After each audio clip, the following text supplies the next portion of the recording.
और जो कभी रहा ही नहीं छपरा में, वो भला कैसे हमसे पूछेगा कि आपने क्या किया? जो रहने वाला आदमी पूछे तो बात समझ में आता है, जिसका पता ही नहीं हो, जो मुश्किल से 10 दिन पहले कैंडिडेट बन करके 18 लाख लोगों के बीच में आया हो, तो उसकी अपने बारे में फिर हम क्या खिदमत करें? तो कैंडिडेट यहाँ के लालू, आपने क्या किया है? आप कहाँ थे?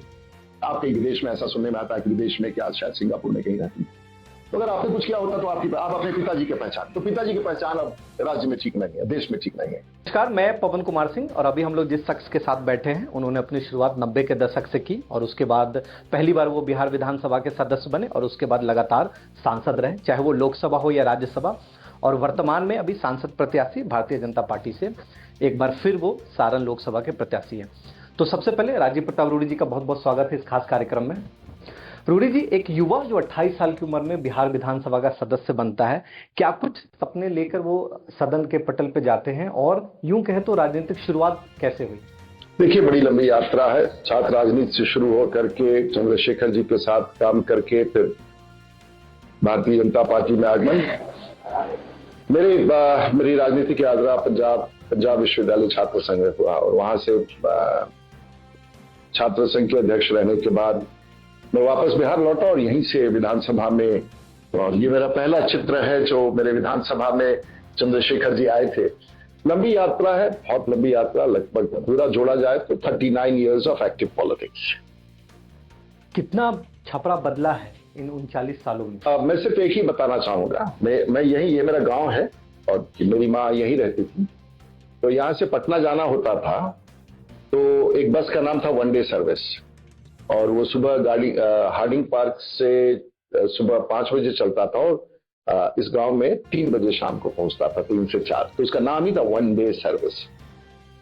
और अब आज आप 1 घंटे में पहुंचते हैं, तो आप सोचिए कितना फर्क पड़ चुका है उस जमाने से इस जमाने में, और बहुत बदला है। और अब तो पिछले 2014 के बाद से तो बिल्कुल नक्शा बदल ही गया है। 24 घंटे बिजली, अच्छी सड़कें, इंटरनेट की व्यवस्था, मोटे तौर से जो शहर में एक व्यवस्था, ये गांव है जिसमें मैं रहता हूं, और गांव तो आज शहर की तरह हम लोगों ने बिहार में छपरा को सजा दिया है, छपरा के गांवों को सजा दिया है। हर घर में आप देहात में जाएंगे तो घर दिखेंगे और बाहर जो इसी का मशीन अपलोड होता है वो दिखेगा, इससे अंदाजा लग रहा है कि प्रॉस्पेरिटी है। और सारण जिला के किसी घर में आपको पुराना रखा हुआ हो तो दूसरी बात है, किसी घर में आपको बिजली के लिए स्टेबलाइजर नहीं मिलेगा।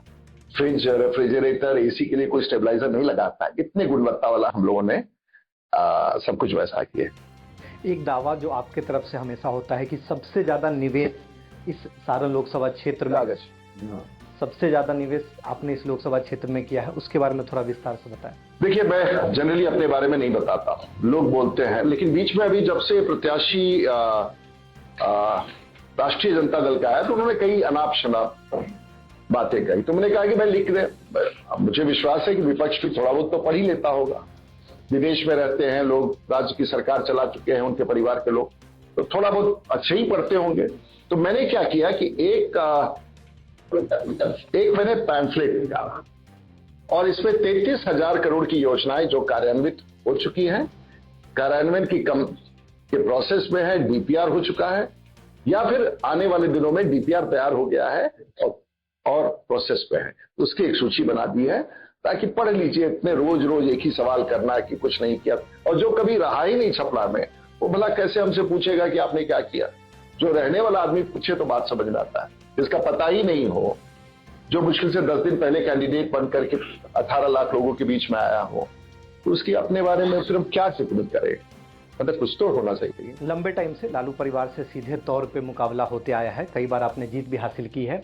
इस बार जो मुकाबला होने जा रहा है, उनके परिवार की बेटी रोहिणी आचार्य हैं। देखिए, तो मैं कहना चाहूंगा, जिनका कैंडिडेट का नाम ले रहे हैं ना, वो सचमुच, दरअसल पूछिए तो कैंडिडेट यहाँ पर राष्ट्रीय जनता दल के लालू प्रसाद यादव ही है और कोई कैंडिडेट नहीं है। उनको इसके कैंडिडेचर को कौन पहचानता? अगर वो फलाने की बेटी नहीं होती तो कौन पहचानता भाई आपको?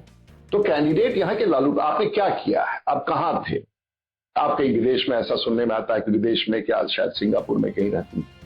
तो अगर आपने कुछ किया होता तो आप अपने पिताजी के पहचान, तो पिताजी की पहचान अब राज्य में ठीक नहीं है, देश में ठीक नहीं है। अब कई सारे हैं, बोलना नहीं चाहिए, बेचारे बीमार भी हैं, जेल भी चले गए और केसेस लदे हुए हैं। और बिहार ने खौफ देखा है, उनकी सरकार का खौफ देखा है तो कोई तैयार नहीं है कि उस खौफ को वापस लाए। और बिहार में तो एक सांसद है पूरे इंडिया अलायंस का, कहां से गुंजाइश है? लोग बहुत समझदार है और छपरा की जनता तो नंबर 1 है समझदारी। कभी ऐसा ख्याल नहीं आता कि केंद्र में बहुत लंबे समय राजनीति हो गई, अब आप एक मुहिम भी चलाते हैं कि अगर बिहारी आगे तो देखिए मेरा अब मैंने अपना तय किया है, मुझे बहुत राजनीतिक आकांक्षा कुछ नहीं है। आप सब लोग दिल्ली रहते हैं, दुनिया पूरा भारत बिहार चलाता है और बिहारी पूरे भारत और दुनिया में आगे और बिहारी पीछे है, ये तो मेरा स्लोगन है भाई। और मैं बिहार के उस ग्लोरी को रेस्टोर करने के लिए आगे के पॉलिटिकल लाइफ में लगाऊंगा, चाहे जो भी हो। और देश के प्रधानमंत्री जी की भी इच्छा है कि Bihar has to come back. सबसे गरीब राज्य, सबसे ज्यादा बीमार लोग, सबसे ज्यादा निवेश का अभाव, सबसे ज्यादा उसको क्या कहते हैं जो लोग दूसरे राज्यों में चले जाते हैं, पलायन हो रहा है, कैसे चलेगा?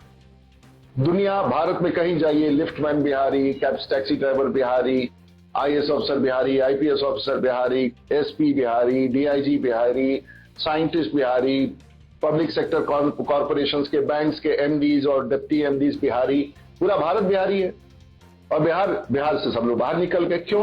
क्या ऐसा कमी था भाई? तो वो कमी को दूर करके सभी लोगों को बिहार में, आने वाली पीढ़ी के लिए हम लोगों को बिहार बनाना है। और ऐसा ही सपना देश के प्रधानमंत्री नरेंद्र मोदी जी का है और हम लोग साथ मजबूती के साथ बिहार की जनता प्रधानमंत्री जी के साथ खड़ी है। कुछ सपना है जो अधूरा रह गया राजीव प्रताप रूडी का? मेरा तो सपना अभी शुरू ही नहीं हुआ है, हम तो रोज झगड़ते रहते हैं।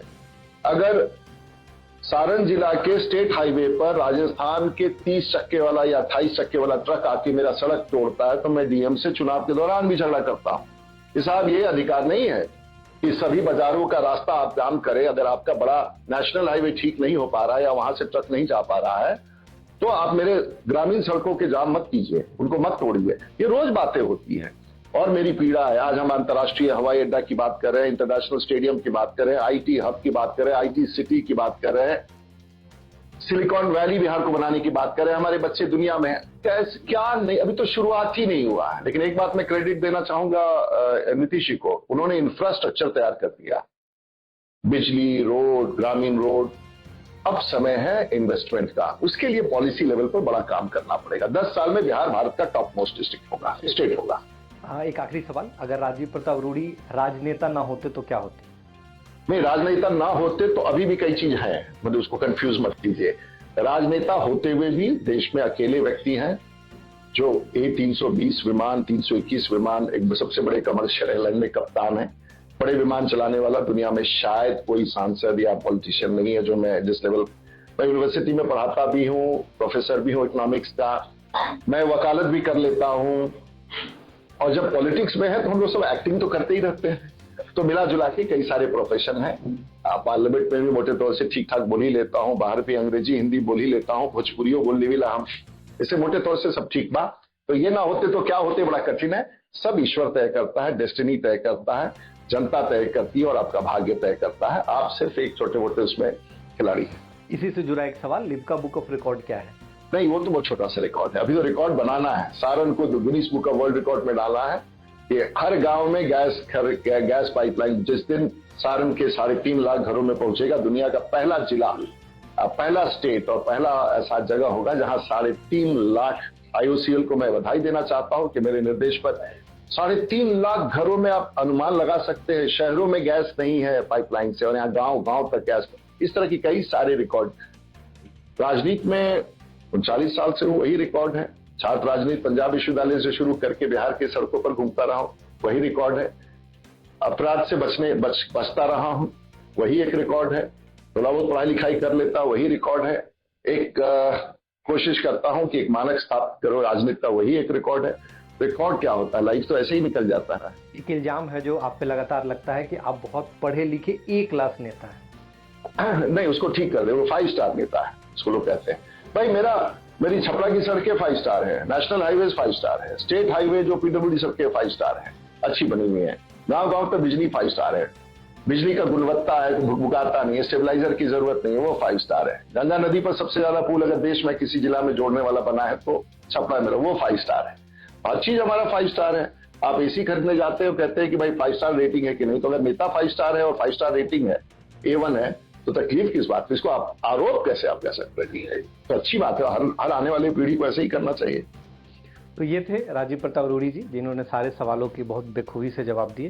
Thank you Pawan ji. Okay.